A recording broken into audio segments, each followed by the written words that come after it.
എപ്പോഴും എങ്ങനെയും എവിടെയും എന്ന് രേഖപ്പെടുത്തി പടക്കപ്പലുകളുടെ ചിത്രങ്ങൾ പങ്കുവച്ച നാവികസേന എപ്പോഴും തയ്യാർ, കരുതലോടെ എന്ന് വ്യക്തമാക്കി കരസേനയും വീഡിയോ പങ്കുവച്ചു. നിയന്ത്രണ രേഖയിലുള്ള പുഞ്ച്, രജൌരി എന്നിവിടങ്ങളിൽ ആസന്നമായ ഏറ്റുമുട്ടൽ കണക്കിലെടുത്ത് ബങ്കറുകൾ വൃത്തിയാക്കുന്ന നടപടികൾ തദ്ദേശീയർ തുടങ്ങി. 2500-ലധികം സിവിലിയൻ ബങ്കറുകളാണ് ഈ മേഖലയിലുള്ളത്.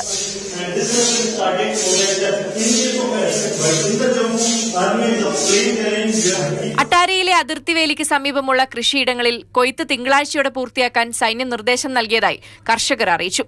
ഈ വിവരം ഗുരുദ്വാരകൾ വഴി വിളിച്ചു പറയാനും തുടങ്ങി. ਮਾਰੇ ਕੋਟ ਦੀ ਆ ਵੀ 2 ਦਿਨ ਦੇ ਵਿੱਚ ਹੀ ਕਣਕ ਕੱਟ ਲਓ।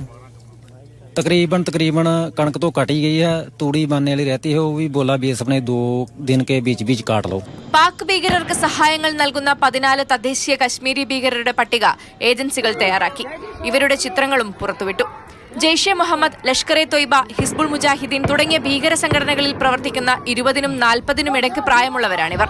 പ്രതിരോധ തീരുമാനങ്ങളും സൈനിക നീക്കങ്ങളും വെളിപ്പെടുത്തുന്നതോ രാജ്യസുരക്ഷയെ ബാധിക്കുന്നതോ ആയ തത്സമയ റിപ്പോർട്ടുകൾ നടത്തരുത് എന്ന് മാധ്യമങ്ങൾക്ക് വാർത്താവിതരണ മന്ത്രാലയം നിർദ്ദേശം നൽകി. കാർഗിലിലും മുംബൈയിലും കാണ്ഡഹാറിലും ഇതിന്റെ പ്രത്യാഘാതം കണ്ടതാണെന്നും വാർത്താവിതരണ മന്ത്രാലയം വ്യക്തമാക്കി.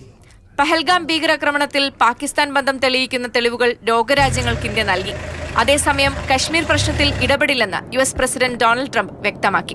ബാലാക്കോട്ട് ആക്രമണത്തിന് ശേഷം കശ്മീരിൽ മധ്യസ്ഥതയ്ക്ക് തയ്യാറെന്ന അമേരിക്കൻ നിലപാടിൽ നിന്ന് വ്യത്യസ്തമാണിത്. വെടിനിർത്തൽ കരാർ ലംഘിച്ച പാകിസ്ഥാന് കനത്ത തിരിച്ചടിയാണ് ഇന്ത്യ നിയന്ത്രണ രേഖയിൽ നൽകുന്നത്. നിരവധി പാക് പോസ്റ്റുകൾ തകർത്തു. ഭീകരാക്രമണത്തിൽ പങ്കുള്ള 2 തദ്ദേശീയ ഭീകരരുടെ വീടുകൾ കൂടി കശ്മീരിൽ തകർത്തു. മാതൃഭൂമി ന്യൂസ്, ഡൽഹി.